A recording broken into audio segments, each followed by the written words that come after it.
Chers compatriotes, chers fidèles abonnés de notre émission AK 243 Mbote Nabino, merci encore une fois de nous recevoir chez vous et merci de partager nos émissions au travers des réseaux sociaux. Alors aujourd'hui, nous avons 4 points que nous allons tenter de développer et d'analyser pour vous. Le premier, c'est l'arrestation du cousin de monsieur Jules Alinguete, qui est l'inspecteur principal de l'IGF. Alors ici, Vukoyoka Malobanaye, concernant arrestation, il y a cousin Naye. En deuxième point, nous verrons pour vous l'inauguration du site de Daipen. Vous savez que le chef de l'État avait dit qu'il allait lutter contre la faim à Katiambo Anabiso et aujourd'hui nous sommes en train de voir que la plupart de ces projets sont en train de voir le jour. Ici en tout cas c'est l'occasion pour nous de reconnaître et de mettre encore une fois en avant les bienfaits du chef de l'État pour que le Congo ait se relevé. Ici, vous savez que Batu Bazoloba Mingi, que le chef de l'État n'agit pas, que le chef de l'État ne fait rien, là où pourtant le chef de l'État a le souci du développement et Mboka Nabiso. Alors lors de cette émission, ça sera l'occasion pour nous de souligner quelques réalisations du chef de l'État durant son mandat. En troisième point, nous reviendrons sur les déclarations de l'abbé Nchole, qui est devenu monseigneur et qui a repris du service à l'approche des élections. Vous savez que la Senco devient toujours parti pris où ils se mettent au service d'un candidat président de la République. Ici, ça sera l'occasion aussi de vous mettre les images de la déclaration de l'ambassadeur de Chine qui met en garde les pays qui aimeraient s'ingérer dans le processus électoral Nakatambo Anabiso, tout en rappelant que le Congo est un pays indépendant. Enfin, nous terminerons notre émission avec la libération de M. Thomas Lubanga. C'est l'occasion encore une fois de le dire et de mettre en avant les bienfaits de l'état de siège qui est en train de neutraliser Banguna Nyosutu Oyo Bazo Sevir Nakati ya Est. Aujourd'hui, tous les ennemis de la RDC sont mal à l'aise avec l'offensive Yabande Konabiso, avec l'offensive de nos militaires FRDC qui chaque jour sont en train de se sacrifier pour que le Congo puisse retrouver la paix. Et donc, encore une fois, nous demandons à nos compatriotes de ne pas se laisser manipuler et de soutenir l'action du chef de l'État pour que la RDC puisse retrouver la paix na Est et Mboka na Biso. Avant de commencer notre émission, pour la bandeko oyo bozo découvrir Biso ou qui ne vous êtes pas encore abonné à notre chaîne, Bolanda. Chers compatriotes, vous n'êtes peut-être pas encore membre de la grande famille de tous les abonnés de RDC Source Info, pas de panique. Il n'est pas trop tard, je vous invite à appuyer sur le bouton abonner. Appuyez également sur le bouton notification. Ça vous permettra, lorsque une de nos émissions sera mise en ligne, vous serez directement informé par YouTube. N'oubliez pas d'appuyer sur le bouton j'aime, ça nous donnera une bonne cotation auprès de YouTube et ça rendra nos émissions plus visibles auprès de nos autres compatriotes. Donc je répète, nous avons 3 actions à faire. Le premier, abonnez-vous. Deuxièmement, appuyez sur le bouton notification. Et troisièmement, appuyez sur le bouton j'aime. Ainsi, vous ferez partie de ceux qui encouragent et soutiennent RDC Source Info et vous nous encouragez à continuer à vous informer.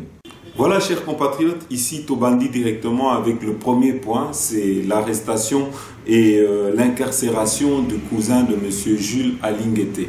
Ici, la bonne chose, et c'est que nous devons souligner, c'est que M. Jules Alinguete, plutôt que de mal le prendre, M. Jules Alinguete, qui avait déjà prévenu son cousin sur le risque d'une mauvaise gérance, son cousin est tombé dans les filets de la justice. Awatogotier Labino Malobaya Jules Alinguete, Bolanda. Je peux vous dire, parfois, je me retrouve devant des situations embarrassantes. Tout récemment, le PCA de l'ONATRA, qui est à Makala, est mon cousin, je vous le révèle. Mais j'étais devant une évidence. Je ne peux rien faire. Il venait me voir à tout moment quand il a été nommé. Je lui ai dit, faites attention, faites attention. Quand on est parti le contrôler, je ne pouvais rien faire d'ailleurs. Je n'étais même pas là. C'est mon adjoint qui a déclenché la mission. Les conclusions sont arrivées, nous tous, devant l'évidence. Je ne pouvais rien faire, rien. Je ne suis pas venu aujourd'hui pour demander que les journalistes soient de notre côté. Vos critiques, si on ne vous critique pas, alors vous allez tout droit vers la dictature. Aucune œuvre humaine n'est parfaite. Moi, j'accepte les gens qui nous critiquent et ils nous aident à nous améliorer. Et je veux que les gens qui nous critiquent continuent de nous critiquer. Il faut qu'ils nous critiquent. Et nous allons profiter de ces critiques pour nous améliorer. Qu'ils restent dans les critiques, ça nous aide. Ceux qui nous critiquent sont aussi nos serviteurs. Et ceux qui nous appuient, j'aimerais qu'ils nous appuient, non pas dans le militantisme, non pas dans les djalelo, mais qu'ils nous appuient en regardant effectivement ce que nous faisons, si c'est bon, de nous appuyer. Voilà pourquoi nous sommes venus pour vous communiquer, pour que ceux qui nous critiquent en connaissance des causes, et ceux qui nous appuient également en connaissance des causes. Voilà les journées d'échange citoyen instaurées par l'inspection générale des finances sont des journées de sensibilisation des couches sociales pour faire porter les messages de la lutte contre la corruption et le détournement et pour faire comprendre à ceux-là qui peuvent influer positivement sur la marche de la nation comment nous faisons notre travail. Voilà, chers compatriotes, ici Boyokaki, Malobaya Jules Alingete, Oyalobaki, que quand souvent nous les critiquons, c'est peut-être parce que nous voulons que Basala Moussala y a bien. Quand nous critiquons nos politiciens, ce n'est pas parce que Toini Bango, c'est parce que nous voulons des résultats, nous voulons qu'ils puissent s'améliorer et que nous voulons le bien-être du peuple congolais. Ici, nous avons un vieux sage qui donne aussi un conseil dans ce sens-là, pour Nakoloba, que vaut mieux souvent écouter la critique que plutôt d'écouter les personnes qui sont en train de vous flatter. Et donc, awa, to monaki que souvent il est bon aussi de rappeler des bons conseils, alors to telabino ima Joana Bolanda. Yalele nkambo poto yolu bapona mboka. Ngana ya Congolais. Soko na déclaré te et ya malamu te fona déclaré. Pona sali constant na ngai ba mama ya Kimbanzeke, ya Selembao, ya Kisenso, ya ba Malueka kuna ba leki ba ministre na mayele. Soko na lobi boy pona nini? Ba ministre ba leki bango na mayele ya français. Soko talendenge ba yoloba. Pona problème ya Congo ba zulango solution. Ba jwa kate bango ba lingi bato ba yo bwaka bango mabanga. Mais muto yo critiquer ba yo linga bango te. Po muto yo critiquer alingi ne yo po tambula malamu okende bien. Mais muto yo kumisa yo alingi yo te. Po tala bato ba kumisa kala. O kingandi lelo abalongwa musala ba kumisa ka bango ke baba yo landa mbongo. Landa biso batuto lingi critique. Poto ko chabino na nzela. Ba mama wana ba mayele. Konde kabino ba ministre. Po mama wana zana capital ya 50 mili. Mais ajo tangi silango bana. Azo le silango bana. Mwa mukena karti ayo buaka. Mais yo oyo ba pesi yo devoir pona mboka Congo. Soko yo solution problème ozo zwilango solution te. C'est ko zanan. La classe tanga o peso problème. Soko zwilango solution te. Ba peso ni zéro. Voilà, chers compatriotes, Awatoleki directement, on a deuxième point d'Abisso, Torotelabino, inauguration du site de Daipen à Lantsele. Vous savez que le chef de l'État a été inauguré la semaine passée, ce site. Et ici, la bonne chose, c'est que nous sommes en train de voir les projets du chef de l'État qui sont en train de se mettre en application petit à petit. Malgré que tout le monde a impatience, il y a bas congolais, il y a Bandekonabiso, mais le chef de l'État est en train en tout cas de mettre ses promesses en exécution. Aujourd'hui, on peut dire que les promesses du chef de l'État sont en train d'être exécutées et nous allons vous le montrer avec des éléments palpables comme l'inauguration du site de Daipen. Mais ici, c'est l'occasion encore une fois pour nous de vous rappeler que le budget Yambokanabiso a été doublé, les réserves de change ont quintuplé, on a récupéré les actifs miniers à raison de 2 milliards de dollars. L'IGF est en train de faire son travail, est en train de poursuivre les personnes qui sont en train de détourner les deniers publics. Ici, c'est l'occasion pour nous de vous dire que le service national est devenu actif avec les Koulouna qui sont réinsérés dans la société.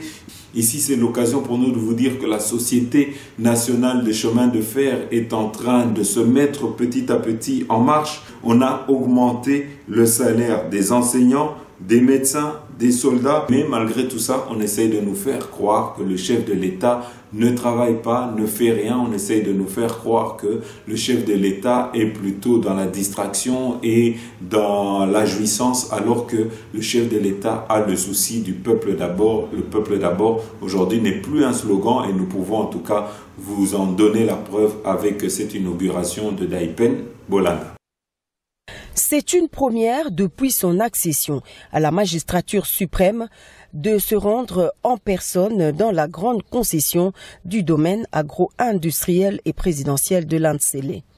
Un domaine qui comprend un vaste parc recouvrant plusieurs centaines d'hectares conçu à l'origine par le maréchal Mobutu en 1966 comme une ferme présidentielle de production agricole. À sa mise en place, l'idée était de servir de modèle de l'agriculture en Afrique centrale.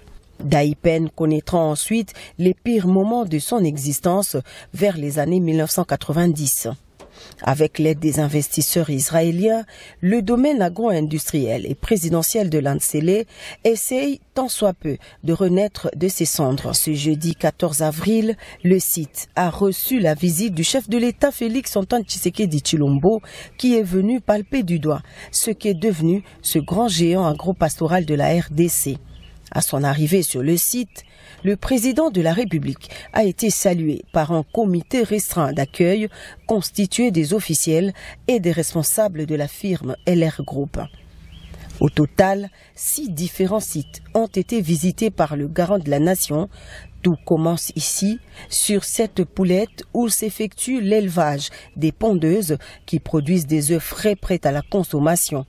2 bâtiments contenant chacun 9460 pondeuses. Ici, tout se fait dans les conditions optimales requises pour un élevage aux normes modernes. Au deuxième site, c'est le couvoir où se fait la conservation des œufs en attendant leur éclosion qui s'effectue généralement dans un délai de 21 jours. Au sein de la filière avicole de Daipen, le groupe LR l'a éclaté en 2 parties. Il y a côté production avec sa ferme intégrée et le côté agricole qui s'occupe de la production des légumes et fruits ainsi que des plantes aromatiques. Le chef de l'État, sous un soleil de plomb, poursuit sa descente sur cet autre site géant. Il s'agit de la salle de contrôle, irrigation, mais aussi de la chambre froide conçue pour la conservation des espèces après leur récolte. L'expert israélien fournit au président de la République tous les détails possibles liés au fonctionnement de cette méga infrastructure qui a pour vocation première de contribuer substantiellement à améliorer la sécurité alimentaire par l'approvisionnement constant de la ville de Kinshasa en produits vivriers à des prix abordables. Il est certain que les difficultés sont énormes, mais les résultats sont satisfaisants. Et juste après, le cortège du chef de l'État a traversé la chaussée Lumumba pour se rendre de l'autre côté du domaine présidentiel de Landsele où se trouve la mythique stèle et la fameuse pagode chinoise. C'est sur cette autre rive que se trouve l'UAB, l'usine d'aliments pour bétail. Des gigantesques silos, 9 au total, réservés uniquement pour le moulinage des maïs, soja et autres produits qui interviennent dans l'alimentation des bétails.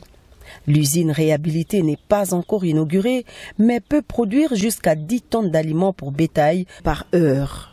Ce tour du propriétaire a permis au chef de l'État de se rendre personnellement compte des conditions de travail de Daipen et surtout du niveau de spoliation de cet espace public destiné à la culture maraîchère. À son passage sur chaque site, le président de la République a été ovationné par le public et les travailleurs locaux dont la rémunération est en inadéquation avec leur implication dans la chaîne de production.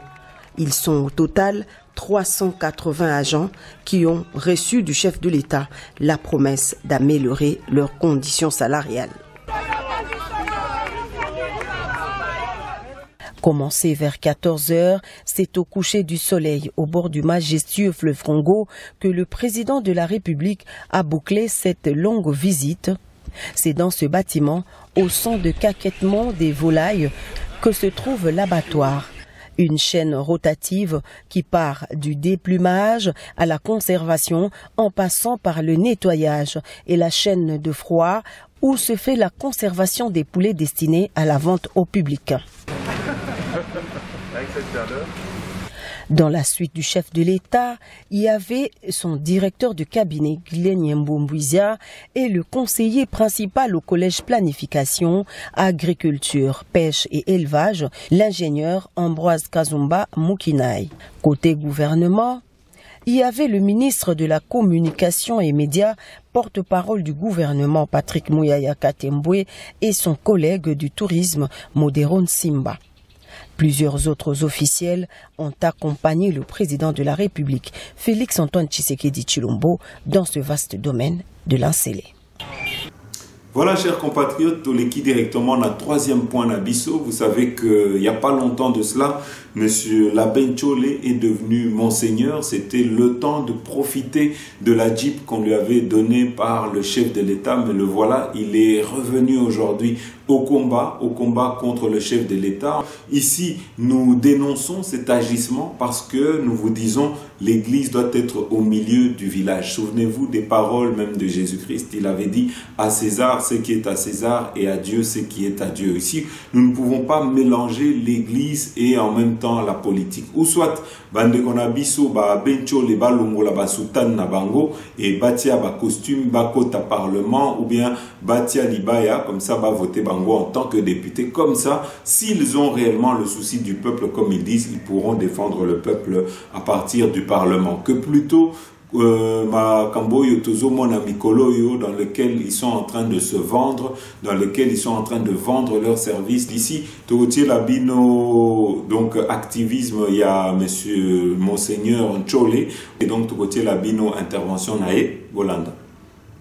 Notre préoccupation, c'est un minimum de consensus des forces vives du pays est nécessaire pour les élections apaisées, crédibles. C'est dans ce sens-là que nous sommes délégués par notre hiérarchie pour faire le tour de certains acteurs politiques qui peuvent contribuer à favoriser ce minimum de consensus. Le dialogue, le terme dialogue fait peur dans le contexte sociopolitique congolais, mais il y a plusieurs façons d'arriver au consensus qui ne soit pas le dialogue au sens où beaucoup l'entendent. Parce que nous sommes condamnés à dialoguer. Et donc, il faut nécessairement passer par le dialogue, mais pas le dialogue pour partager le pouvoir. Mais on peut dialoguer sans être sur une même table. On peut dialoguer tout en étant sur une table. Le dialogue peut se passer au niveau technique, au niveau politique. Donc, ces considérations-là, c'est secondaire. C'est d'abord la volonté d'accepter qu'il faut un minimum de consensus pour sauver le pays. Voilà, chers compatriotes, ici c'est l'occasion pour nous de vous mettre aussi la réplique de l'ambassadeur chinois. Ici, l'ambassadeur est en train de mettre en garde contre l'ingérence de certains pays dans le processus électoral à venir. Pour Nabango, le Congo est un pays indépendant et il est aussi un pays souverain et il faudrait qu'on puisse respecter sa souveraineté lors des élections Oyo et Koya. Alors, Totieli Binope, intervention Nae, Bolanda. Je suis très heureux d'avoir eu cet échange avec Monsieur le Président honorable, le Président et les membres du bureau, ce qui m'a permis d'avoir une connaissance réelle sur la situation.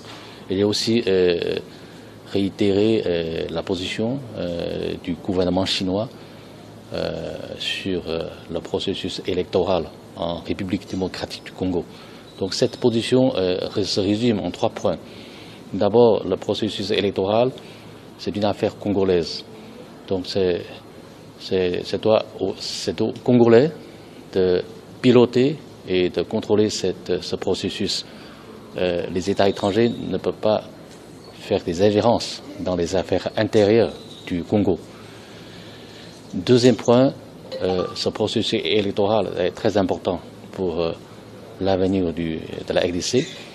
Donc c'est pourquoi nous pensons que ce processus doit être une opportunité de plus de dialogue, de former davantage de consensus national, de cohérence nationale et créer plus de conditions favorables à un développement durable et paisible du pays, au lieu de créer de nouvelles crises et de nouveaux conflits.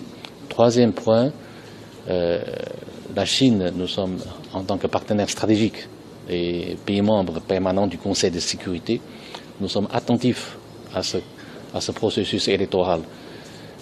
Bien que nous respectons strictement le principe de non-ingérence, tout en respectueux à la souveraineté de l'État congolais, nous sommes prêts à accompagner le peuple et l'État congolais dans ce processus électoral, en créant avec l'État congolais, avec tous les partis politiques congolais et avec les partenaires internationaux et régionaux de la RDC, de créer des conditions favorables à la paix, à la stabilité, pour que ce processus électoral se déroule dans des conditions paisibles et consensuelles.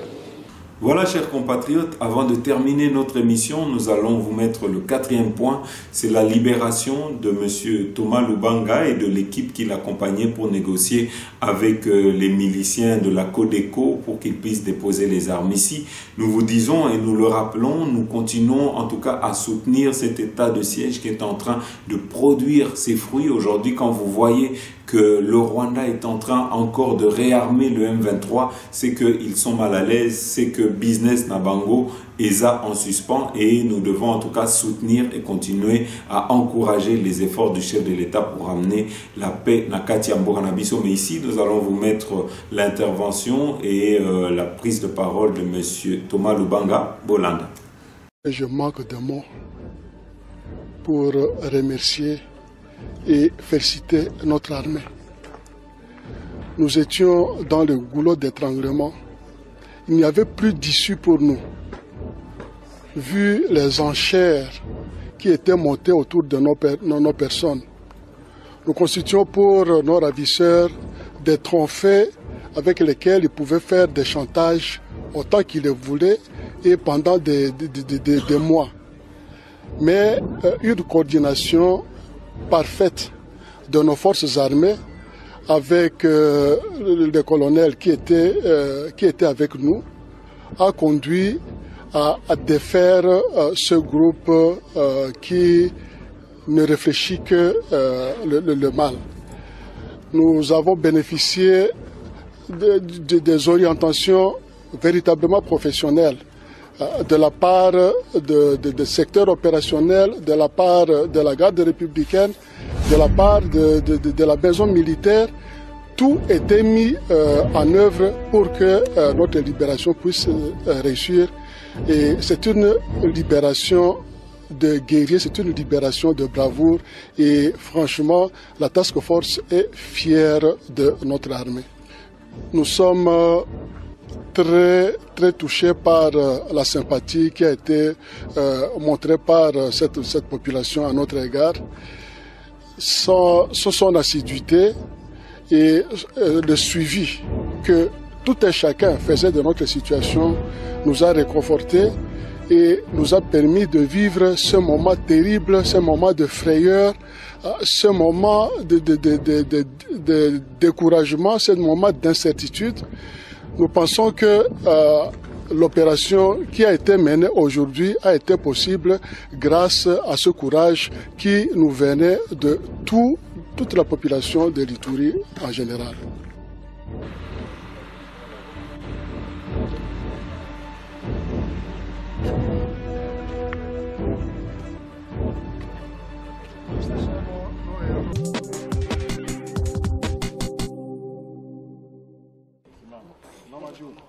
Ils sont 38 au total, 20 Rwandais et 18 rebelles congolais présumés. Ces soldats seront bientôt jugés à Kinshasa. Motif, ils sont soupçonnés de participation au mouvement insurrectionnel M23. L'annonce a été faite mardi par le chef d'état-major adjoint des renseignements militaires, le colonel Jean-Paul Finda. Pour Kinshasa, pas de doute, la majorité de ces militaires viennent bien du Rwanda voisin. Les preuves, selon l'armée congolaise, documents et uniformes indiquent clairement leur provenance.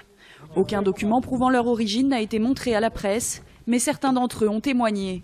Ils reconnaissent être venus du Rwanda pour participer à la rébellion dans l'est de la RDC. Je suis rwandais, originaire de Mukamire, district de Nyabigo. J'étais dans les rangs du M23, encore en essai. Il y a eu des gens en tenue civile qui étaient venus chez nous au Rwanda chercher les travailleurs.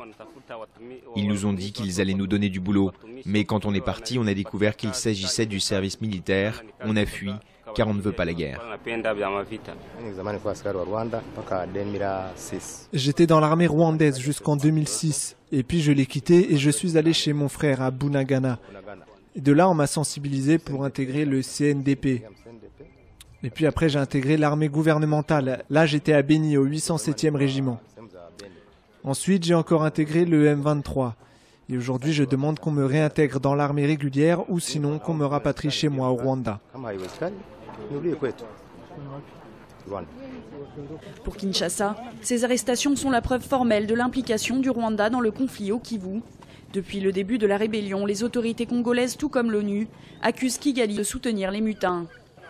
On nous a accusés d'avoir fomenté des preuves, d'avoir participé à la falsification de je ne sais quels documents. Et maintenant, qu'on nous dise si ces gens ici, c'est nous qui les avons créés. Parce qu'ils sont là en chair et en os. Ils déclarent à haute et intelligible voix qu'ils sont venus du Rwanda, qu'ils ont des parents au Rwanda, et ils demandent leur retour au Rwanda. Nous disons non, ça ne peut pas se passer de cette manière-là. Ils doivent répondre de leurs actes. Ils ont violé notre territoire, ils ont participé au conflit, et nous devons savoir qui les a envoyés dans notre territoire pour participer au conflit du M23.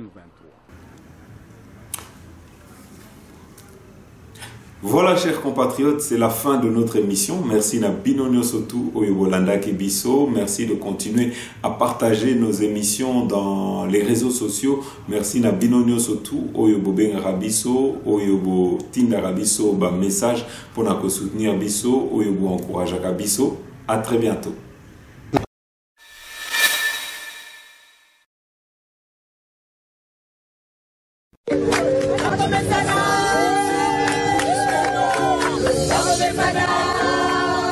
So music.